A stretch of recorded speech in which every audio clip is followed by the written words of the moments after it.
Tonight, a new wildfire ups the danger in California. It's an urgent situation and millions are now on guard. If you're under an evacuation order, you must leave. Those orders plus changing winds and mass power outages. We're on the ground. It hits me all over again. On the eve of crucial testimony, we hear from families of Canadians killed in a Boeing Max 8 crash. Our investigation into school violence puts the focus on homophobia. And ticket anxiety as a hit musical heads north. What will you guys do? We will cancel the tickets.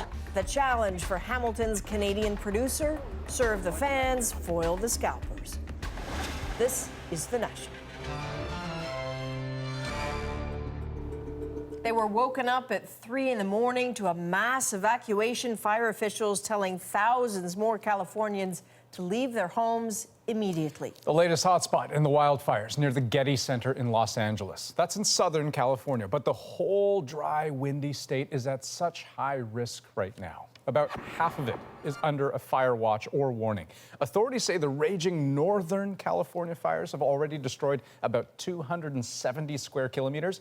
An estimated 185,000 people are under evacuation orders, and 2.2 million people have no electricity. They shut it off to prevent power lines from sparking new fires. Dozens of homes have burned, and another 80,000 buildings are under threat. Officials say conditions are so volatile across California that every spark has the potential to start a new fire. Kim Brunhuber has the latest. 5 days after it first ignited, the massive Kincaid fire in Northern California is still a monster.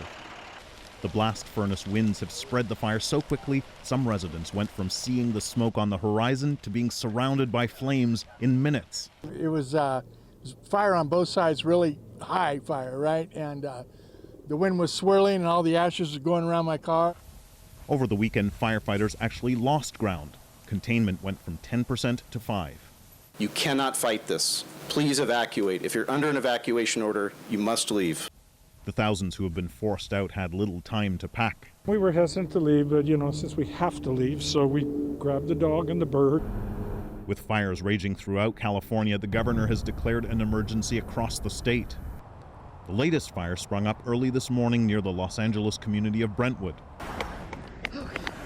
forcing some to run for their lives. It's literally on the hill right next to us. Including hundreds of students at a nearby university and some celebrities like LeBron James. 500 firefighters are still trying to save homes in one of the most expensive neighborhoods in the city. Too late for some. You can see here in front of me a row of homes still smoking. They're among the handful of houses destroyed early this morning. The famous Getty Art Museum was untouched. And from the north, more good news. The winds that had fueled the catastrophic Kincaid fire have slowed. A much-needed respite, firefighters say, before the winds pick up again tomorrow. Kim Brunhuber, CBC News, Los Angeles. Still ahead, what it takes to rebuild after fire destroys everything. CBC News investigates one contractor who made promises to people in California and Fort McMurray. Now, Andrew, CBC News has also been investigating over the past few days, really, school violence. Yeah, that's right. And a shocking case in Hamilton, Ontario shows us how far the consequences of bullying and abuse can go and how communities struggle to respond.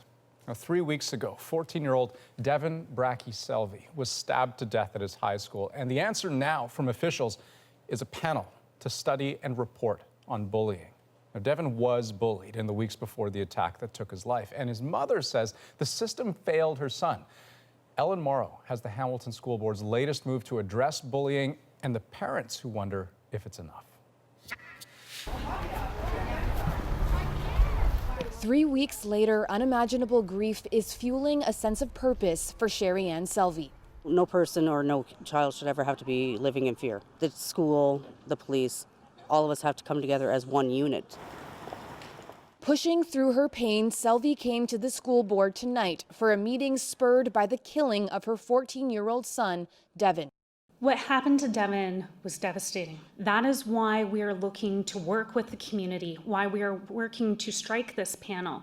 Before Devin was killed, the Selvey family told school officials multiple times he was being bullied, but they felt dismissed. Now Selvey says the board did not even tell her about the meeting. She found out from a family friend. How does that make you feel?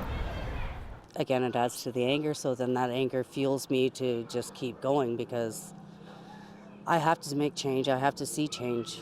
The school board has created a new panel to gather feedback from students, teachers, and parents about bullying and report back in the new year. We want our students, parents, staff, and the wider community to know that we have heard you. The board acknowledged doing a poor job of reporting school violence following a CBC News investigation. Some parents say the board's new plan to combat bullying may not be enough. Miranda Finlayson's son was best friends with Devin. This implementation of whatever they're doing tonight should have happened years ago. They are too late. They could have saved that boy. And I hope that they follow through with this and it goes far enough to change, because no other child should have to go through this and no other family should have to go through this. But hope is hard in the face of such loss. The last few weeks have been absolute hell. I just so wish she was still here. Ellen Morrow, CBC News, Hamilton, Ontario. And you heard from Ellen about the CBC News investigation into school violence. That project has uncovered more stories, including 2 that you'll see later in this program. For the first time in nearly 5 months, Ontario MPPs returned to the legislature. The longest break in 25 years kept the Premier out of the federal election. But now, as Ottawa looks for provincial partners, Doug Ford wants in. David Cochran explains. Please take their seats. He stayed quiet during the campaign, but now that it's over, Doug Ford is eager to talk, even planting a question with one of his backbenchers to make sure he got the chance. Can the Premier please provide us with his thoughts on this past election? I called the Prime Minister and offered my congratulations to the Prime Minister and told him, I understand politics, let's get down to work now. And that's exactly what we're doing. We're going to work with the federal government. Ford delivered that message to the Prime Minister and to other premiers in a series of phone calls and meetings. After being used as a wedge during the campaign, Ford is talking unity in the aftermath. We all feel the same way. We need to unite this country because what is good for Canada is good for Ontario, and what is good for Ontario.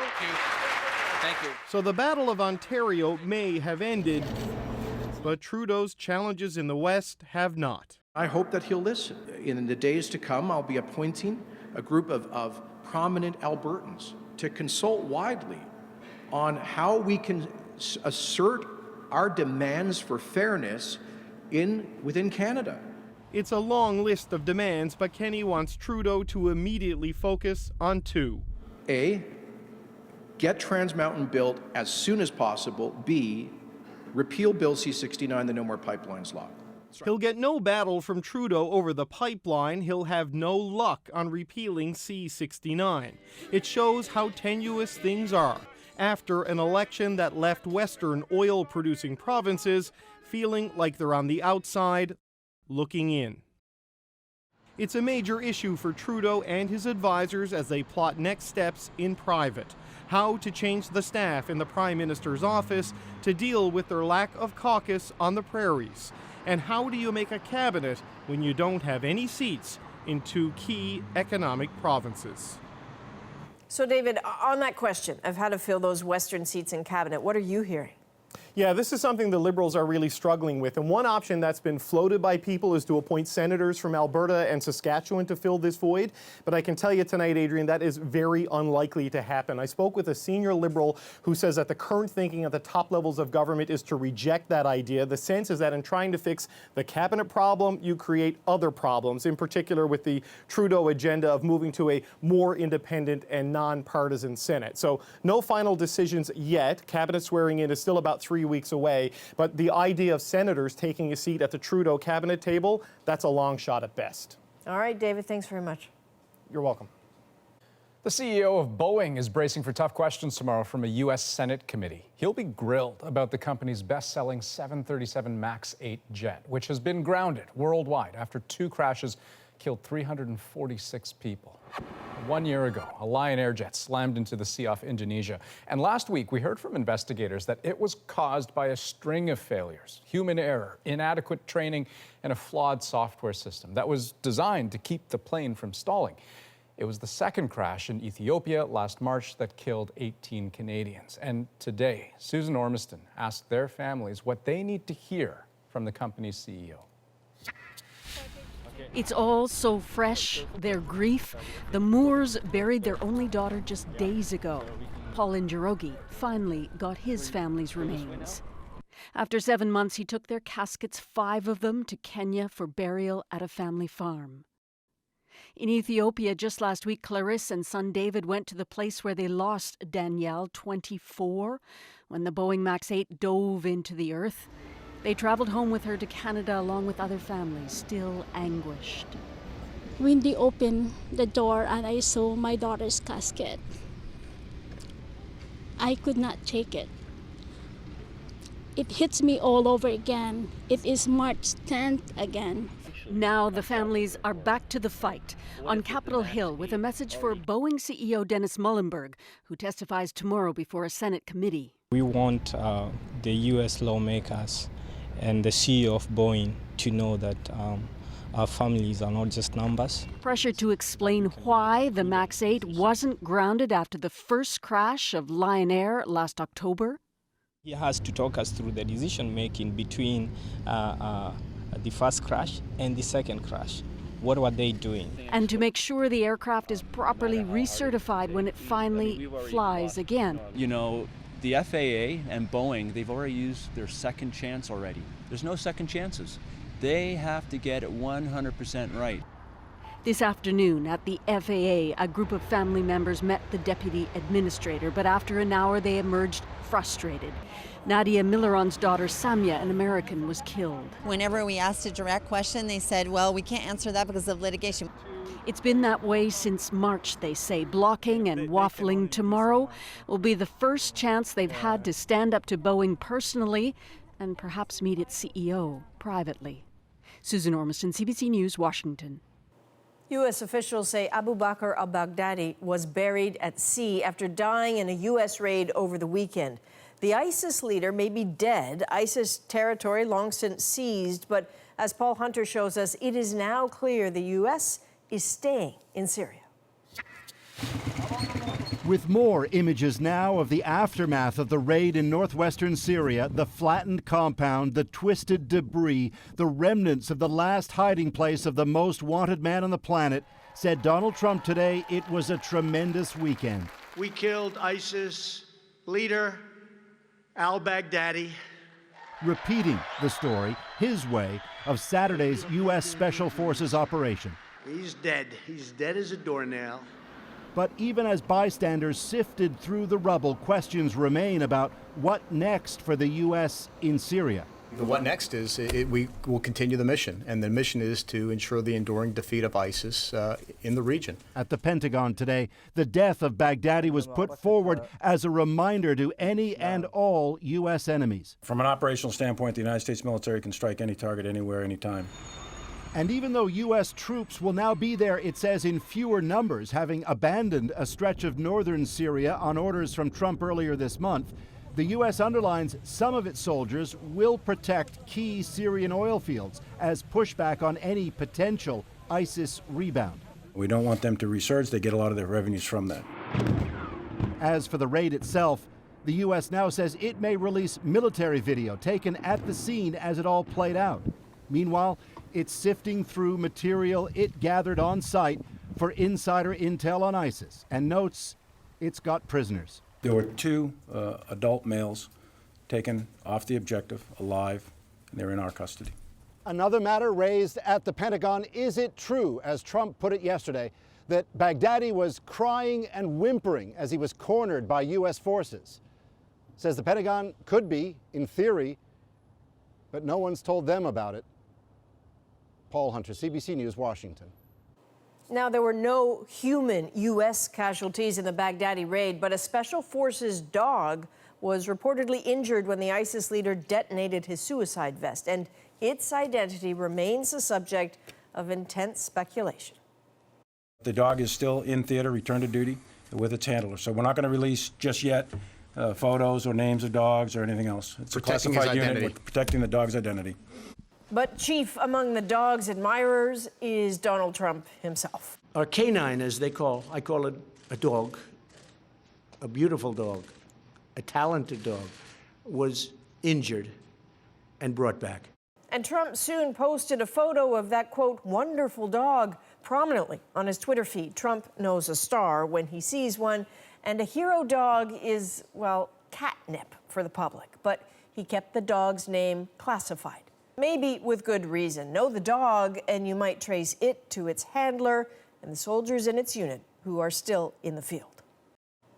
To the UK now, where British Prime Minister Boris Johnson failed to trigger an election with a vote in Parliament today. He says he will give it another shot tomorrow. This is part of his plan to finally get Brexit passed.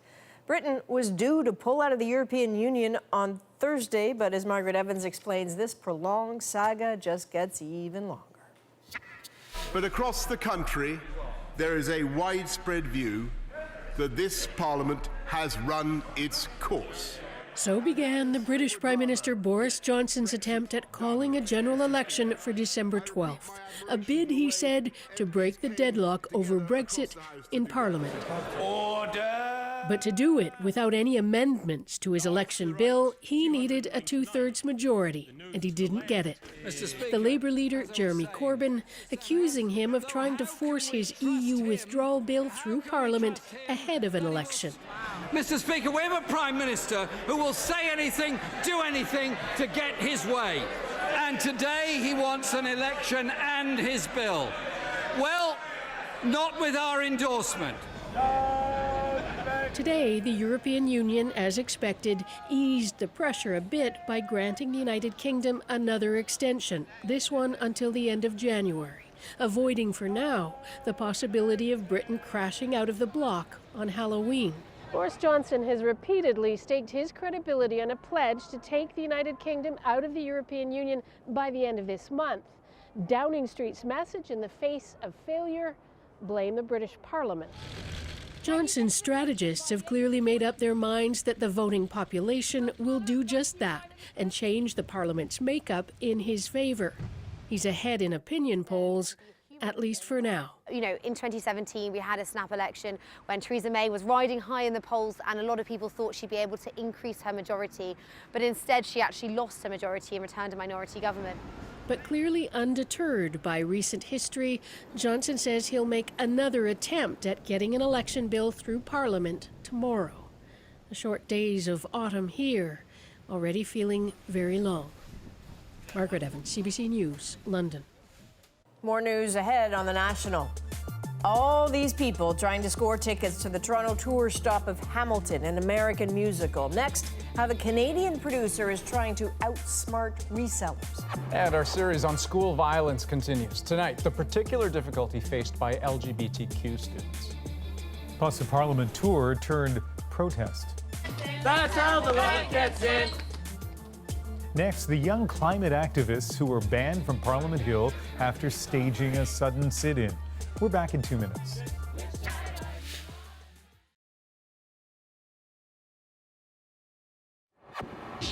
After the war, I went back to New York.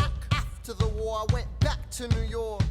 The tickets went on sale today for Canada's first production of Hamilton. Now, it's a groundbreaking stage musical that tells a chapter of U.S. history using hip-hop, jazz, rap, R&B, and the Founding Fathers are played by people of color.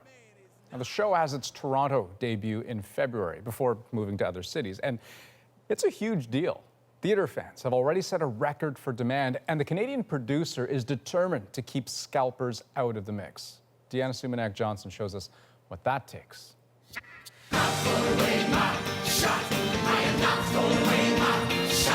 Just like the song says, these fans are not throwing away their shot to see Hamilton in Canada. Me and my sister listening to the songs over and over again just makes me want to go to it. It was really interesting to have a musical that combines history with, I guess, more contemporary music. Lin-Manuel Miranda's 2015 musical shattered box office records on Broadway, But it also inspired outrageous prices on resale markets like StubHub. You know, for the last couple of months, resale websites have been selling Hamilton tickets, even though not a single ticket has left the system. Toronto-based Mirvish Productions is working hard to put resellers on the sidelines. They aren't offering e-tickets for Hamilton because they're too easy to copy and resell fraudulently. Instead, tickets bought today will be mailed in December. It allows us to go through all the ticket sales and look for trends, common addresses, common IP addresses, a credit card that's been used over and over again to see if they're, you know... What will you guys do? We will cancel the tickets. Once we determine someone has been buying to resell, we will cancel the tickets. The system won't please everyone. Subscribers who tried to get tickets through a pre-sale this weekend complained on Twitter the Mirvish website was slow. Others that they lost their place in line at the last minute. But the producers say foiling the scalpers will improve the overall experience. So you want those people there to actually be emotionally invested in the performance, not just financially invested in it. Mirvish expects to sell about 250,000 tickets for Hamilton's Toronto run. Later next year, the show will also play in Ottawa, Calgary, Edmonton, and Vancouver. Deanna Sumanak-Johnson, CBC News, Toronto. Now let's get to Ian in our Vancouver National Newsroom. He's watching developing stories for us tonight. And Andrew, let's begin in Ottawa, where a House of Commons tour turned into a protest today after climate demonstrators staged a sit-in on the chamber floor. The light. That's how the light gets Video in. posted to social media shows the moment that nearly 30 protesters were removed from the House. Activists say they want to send a strong message to incoming MPs about combating climate change. The protesters face a month-long ban from Parliament Hill. More bad news for auto workers in southern Ontario. Ford Canada says it's going to lay off about 450 workers at its assembly plant in Oakville. It's going to devastate the communities in and around the Oakville plant. The company is ending production of the Ford Flex and the Lincoln MKT, citing sagging interest from consumers. That's in addition to the 200 jobs cut by Ford in July. It takes effect in February. A Quebec coroner has found the artist known as Zombie Boy died by accident last year. Montrealer Rick Genis was known internationally for his art and also for the tattoos that covered most of his body. At the time of his death, it was widely reported that he had killed himself, but a coroner's report says he fell from the balcony of a friend's apartment and that it was an accident. And John Felderhoff, the only executive ever prosecuted in the notorious Bre-X gold hoax of the 1990s, has died in the Philippines.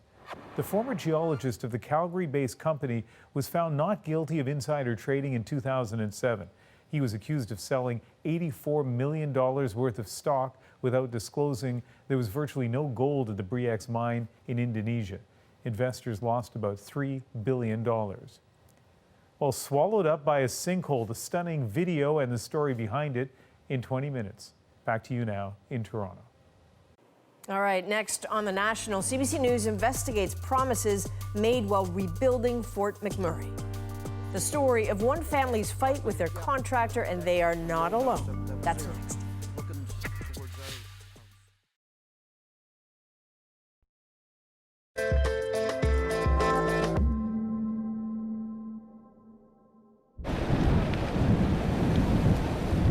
Returning to our top story, the hills west of downtown Los Angeles exploded overnight, threatening thousands of homes and forcing residents to flee in the wee hours. By morning, the Getty fire had charred hundreds of hectares. We've seen fires and tragedies where people have believed they could stay in place, where they thought they could fight the fire, be a hero themselves, take out their garden hose. Do not do that. That warning is repeated in Northern California tonight as firefighters struggle to control what's called the Kincaid fire. It is threatening nearly 80,000 buildings. Now, if anyone knows what it's like to be an evacuee, to watch from afar as flames close in on a neighborhood, it is the people of Fort McMurray. The 2016 wildfire there destroyed more than 2,500 homes, but as Katie Nicholson tells us, for some, the nightmare only got worse. Right, so this video was taken from there? Yeah, on the deck from the old house that was there, looking towards our house, and fire is burning all behind it. And within 4 minutes, all our alarms were bang, bang, bang, bang, gone. So within 8 minutes of that video, our house was gone.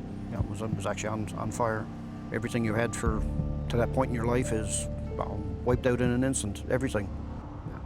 Bill and Carrie Pendergast live in Abasand, one of the neighborhoods almost wiped off the map 3 years ago, when wildfires raged through Fort McMurray.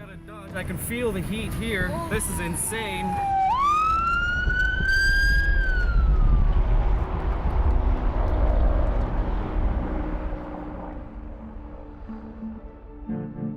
It looked like a nuclear bomb had gone off. Yeah, and it was a 2-story house with all its contents was reduced to 6 inches of ash. Like there really was nothing.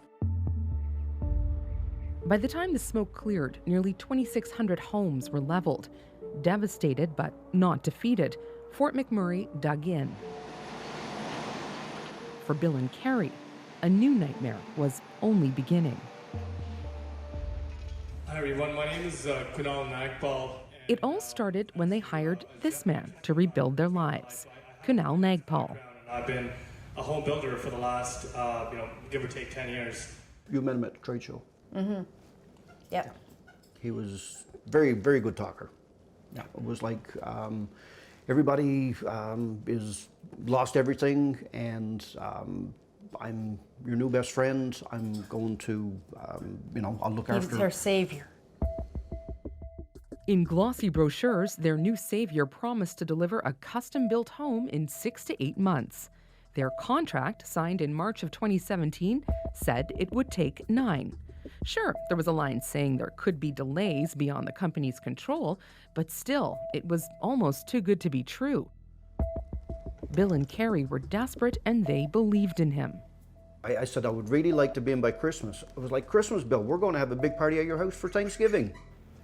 So, okay, so we still got water coming in here. Thanksgiving came and went. Christmas, too, and Easter. The house still just a shell. And a lot of it, too. It would be months at a time that the house sat and no work was being done, and we keep asking them, and we'd be by here all the time, and there was never anybody here, and it's like all these other houses are popping up and being built, and ours is just sitting there almost a full year. All the installation was all soaking wet. And get this, the company charged more than $12,000 for permit fees. Downstairs, down in the mechanical room. Fees the government had waived to help fire victims who lost everything get back on their feet. The company says the fees were for engineering and architecture, not permit fees, even though that's what it says right here in the invoice. His thing, if any issues come up, first thing he would say, well, give me a call. Give me a call. So, of course, then there was no record. And he didn't want us talking to any of the tradesmen. They're not even nailed to the decks. When clients did talk to tradespeople, it could get a little tense. Just ask Jason Cornect. This is what I end up with, like work that was half done. And it's not good, you know what I mean? It's a safety issue. I did have hand railing on my house. I come home one evening, all my railing was gone off the deck. There was nothing there. Where'd it go? The guy that put the railing on never got paid, so he came back and took his railing. You heard right. The contractor came back and removed the railing from this patio because the company didn't pay him. This closet's actually, the wall's supposed to be out here further. One contractor actually put a lien on this home after he wasn't paid. Nagpal says he only held back money from tradespeople if their work didn't live up to the contract. Kirk McDonald is Nagpal's former business partner. He was so concerned with the work that was being done, he says he told clients to fire the company that he was working for. I told him to fire us, point blank. I said, just get rid of us. It's going to be the least headaches. He left the company after disputes with Nagpal. I was waking up every day throwing up from the stress. I was like, no, I'm out. And then I tried to finish the 4 homes that we'd started, but I couldn't even get to that point. And then I just walked away. Those are from when we bought it. That was just... Walking away wasn't an option for Bill and Carrie.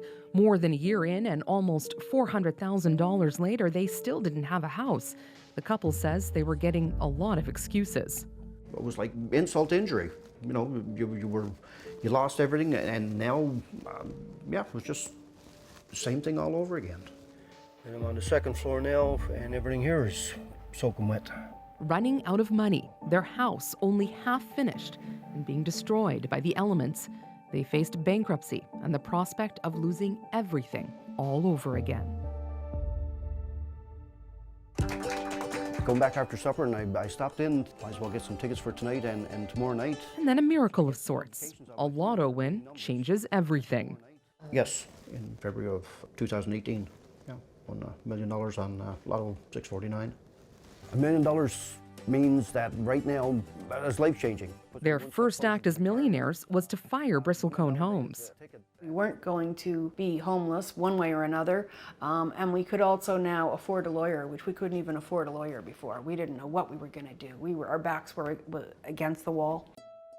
Meanwhile, the company slapped a lien on their house for more than $300,000, arguing the work it did increased the value of the property. And remember those glossy brochures that helped sell the dream house customers were all hoping for? They're all stock images. Don't go to just any builder. We asked Bristlecone's owner, Kunal Nagpal, for an on-camera interview. He said he was too shy. The biggest challenge Fort McMurray has faced is 2,000 homes had to be built in a really short period of time where there's just not enough trades. Nagpal sent CBC lengthy statements responding to complaints. He says clients delayed payments and had unrealistic expectations. In all, the builder listed more than a dozen reasons for construction delays, including weather in Fort McMurray, approval from insurance companies, and complications from fire debris. But we still had more questions that his Fort McMurray clients wanted answered, so we went to Edmonton to try and speak with him on camera. Kunal? Hi, it's Katie with CBC. I wanted to ask you some questions. About Fort McMurray. Kunal, we have a lot of interviews with people from Fort McMurray. We'd like to talk to you and give you the opportunity on camera to respond, please. We're just looking for you to respond.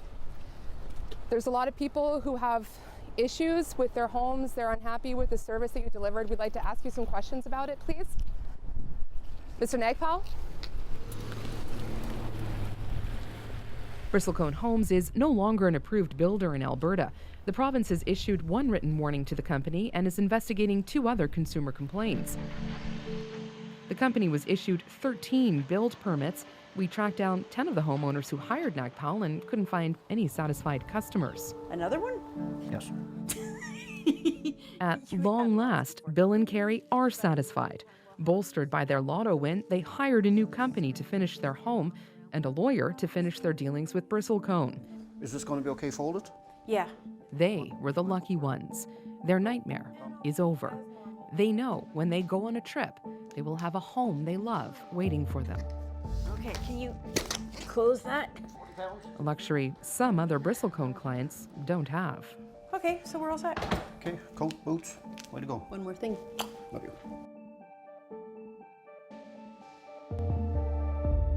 So, Katie, this is not the only company Kunal Nagpal is involved with that rebuilds homes for fire victims, right? Yeah, so you remember about 2 years ago, 2017, the Tubbs fire roared across Santa Rosa, California, and that's a little bit north of San Francisco.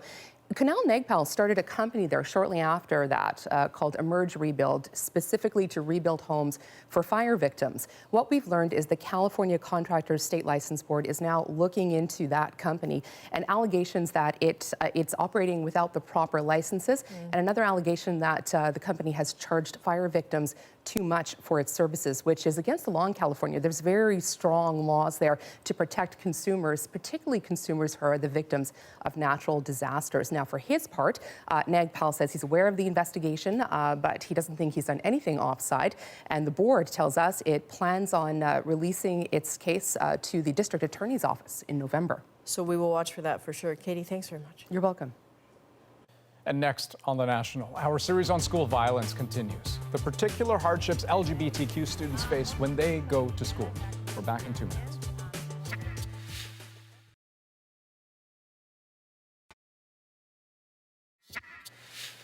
Here at The National, we've been shining a light on school violence across Canada. Threats and assaults, racism, sexual abuse. hearing directly from young people. Well, tonight, David Common looks at the role homophobia still plays. One thing you can really take from my experiences and my story. When Marley Bowen was a teen, the idea of someone coming to her school to talk about being gay seemed inconceivable. My name is Marley. I use the pronouns she and her. Now she runs Get Real, speaking to students about LGBTQ inclusion. For me, I really just wanted to be a role model, kind of be that person that I really wish I had when I was younger. And her organization gets a series of questions. So the question was, at what moment in your life did you realize that you were gay? What is homophobia? I think we got another question over here. Coming out as gay is a complicated journey, especially when stigma still exists in schools. In our national survey of 4,000 students aged 14 to 21, more than half of teens say they were called hateful names in high school. Nearly 1 in 4 say those comments were specifically homophobic or transphobic. I'm gay and have an anxiety disorder. I was called all the time and was constantly told what a loser I was, one surveyed student wrote. Definitely a lot of language used in high school that, looking back, really awful, but at the time it seemed normal. Bowen now works to help kids understand how mocking sexual orientation or identity can harm someone. Okay, so Declan, you know that language can really hurt. Get real. Even today, with much greater awareness and acceptance, hearing gay as an insult can deeply affect young people. I have so many kids write things like, wow, I've never met a gay person before. You seem okay. It's not that bad. It's not that scary. Huge thank you just for having us here today. And many schools want to be proactive. Teachers hope students learn empathy from workshops like Get Real. Our real role in this is to educate our boys about how to support each other. Sterling Hall, this all-boys school, wants to produce a better environment, a goal Bowen points out may not have seemed achievable even a couple of decades ago. David Common, CBC News, Toronto. And we have more from our series on school violence ahead. We go to a school where parents fought to get action for their bullied kids. We're back in 2.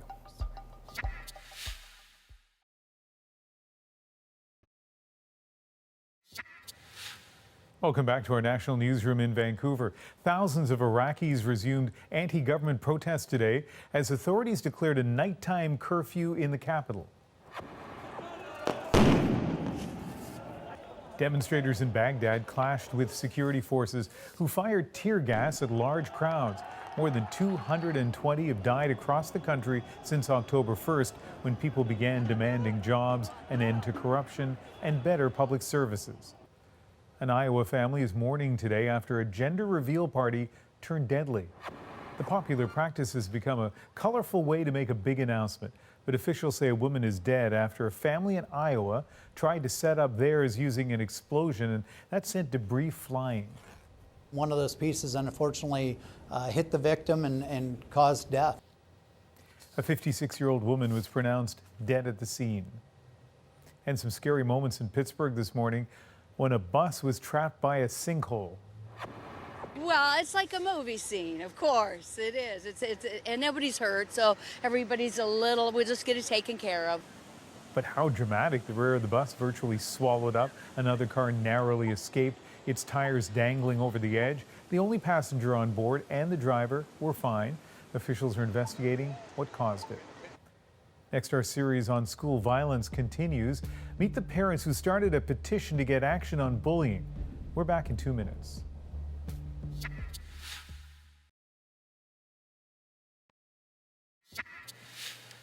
More now on our school violence series, and a story of what happens when victims feel they're on their own. For many students and parents in Ontario's 6 nations, there is no help close by because there's no local control over schools. Jorge Barrera looks at how that can play out. Kick me in the stomach, push me in the ground, bully me a lot, call me names, make fun of me, grab more people and make them laugh at me. So they called me mean names, threatened to hit me, and when I tried to walk away, they kept just following me. There wasn't really anybody to tell.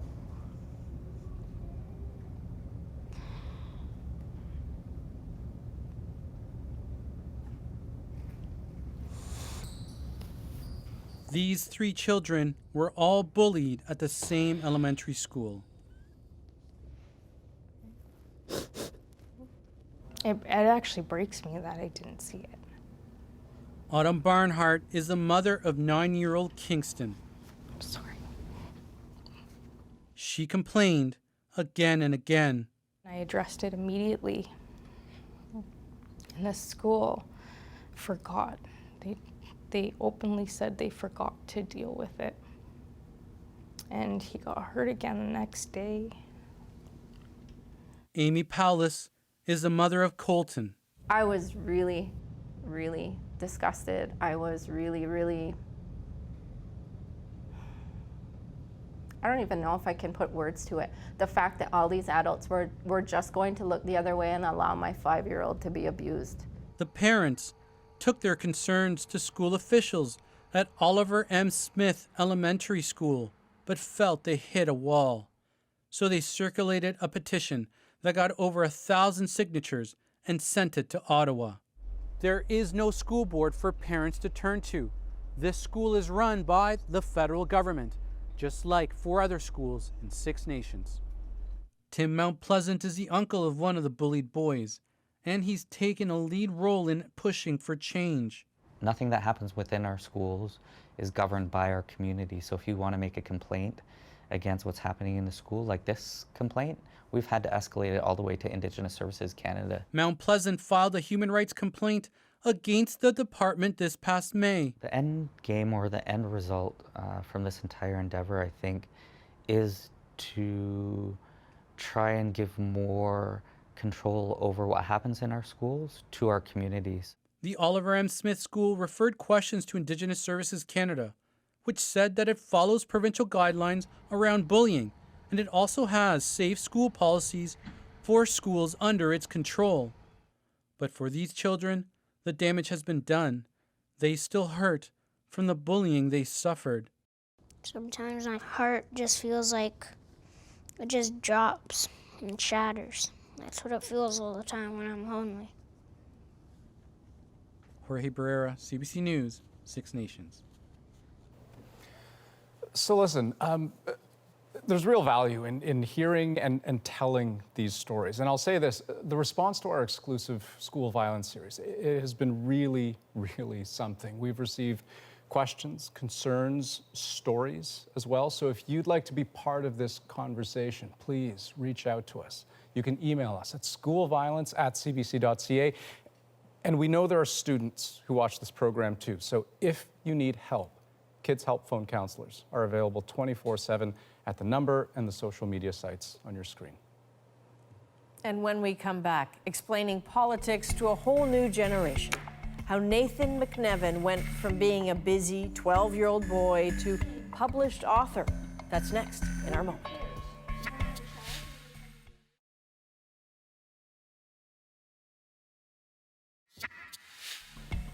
That right there is the smile of a newly published author, and that book is the product of a 12-year-old's passion for politics.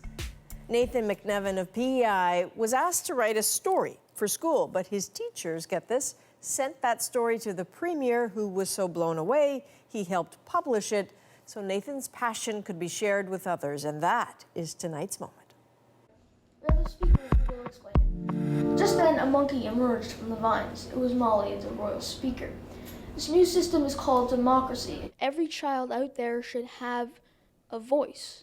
They don't necessarily need to become a politician, but they need to learn that their voice matters. Their vote counts. I think a good leader should be able to meet the needs of all the other people, and Beatrice Bear is a good example of that. Beatrice Bear can see every problem that there is and turn them into actionable solutions. He has a very bright future, as you can tell.